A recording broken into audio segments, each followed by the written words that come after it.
Before the cancellation of the APEC summit, most international attention was on the Trump-Xi meeting that was due to happen in Chile.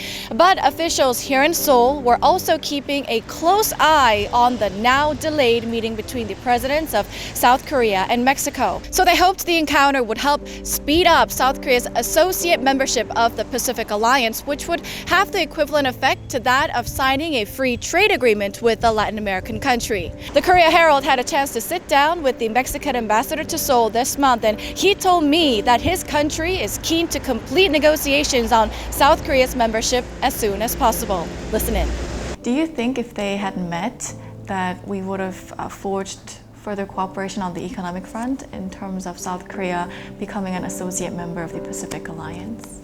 Well, firstly, I am sure that this postponed visit will take place very soon. Because there is very strong interest from both sides to meet together. Each one of Korean and Mexican presidents have met in the last 2 decades because we are very close partners. Of course, the economic dimension is very, very strong. We already trade more than $20 billion a year. Without any trade agreement among us. The opportunities for both sides have increased tremendously without the framework of a trade agreement. So that is missing in our relationship, and we are filling that gap through a structure in Latin America called the Pacific Alliance. So the process has already started. And we hope that we can finish it as soon as possible so that the potential of our economic relations can be fulfilled. When they do meet, what do you think are some key points that we should closely watch? I would say definitely our bilateral relation, cooperation, not only between us but also to third regions. Mexico's priority today is to support Central America's development.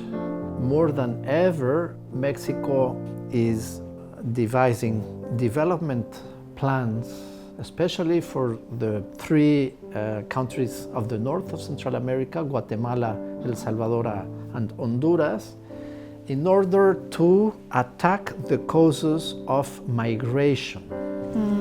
As President Lopez Obrador has said many times, people do not migrate by will. They migrate by need. Instead of tackling migration per se, we have to tackle the causes of migration.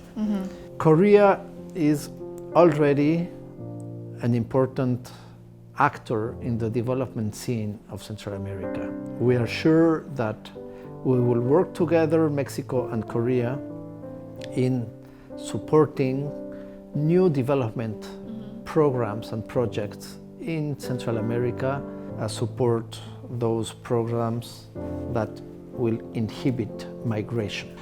And of course, Mexico City is one of the most popular destinations that a lot of tourists are interested in visiting.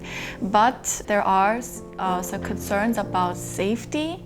So what would you say to Korean tourists who are sort of hesitant to visit Mexico because of safety reasons?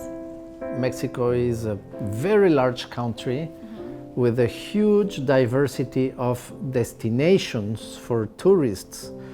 It's not only the 3X, but we also offer so many interesting activities and things to feel, to taste, to live about ancient cultures, for instance. They built fabulous towns, fabulous churches, fabulous places. There are so many things and places to go. That's great.